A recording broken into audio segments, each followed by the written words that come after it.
Let's bring in Jim DeFede, the host of Facing South Florida. Jim, so much of the convention has been the emotion of contrasting the characters of Joe Biden and Donald Trump. Tonight, Joe Biden got down to some specifics, though, about what he would actually do as president.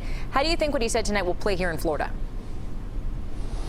Well, I think that there were a number of things that he talked about that will resonate in Florida. Certainly the coronavirus and his plans to help that, immigration, health care, those are all major issues. But there were a couple of things that really caught my attention, and I'm going to highlight one of them because I think it talks about the broader strategy of the Biden campaign. You know, he talked about the threat to Social Security because one of the things that the president has done in trying to eliminate the payroll tax is used to support Medicare, Social Security, those very things. So by going after that, one of the things that you're seeing is the Biden strategy that says it's not always about the young voters, it's about older voters. Let me give you a couple of statistics. 21% of the electorate in Florida was 65 years or older back in 2016. Donald Trump won that group by 17 points over Hillary Clinton.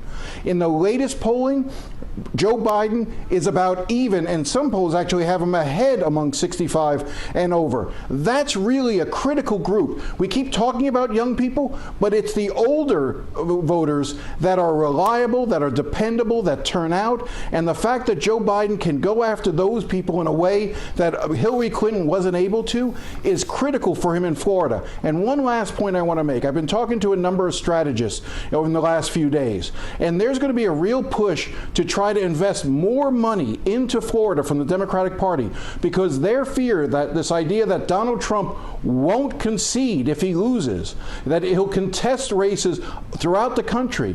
They know that one sure way to guarantee a Trump defeat and a Biden victory is for them to turn Florida blue. If you turn Florida blue, there is no path for Donald Trump to win the presidency. And because we do count votes actually pretty well here, because so many votes come in early in mail-in ballots, that you could have that result on election night and really put this whole thing to bed. So it's going to be interesting to see, and you'll see those commercials on Social Security more and more in the coming days because Florida is going to be critical.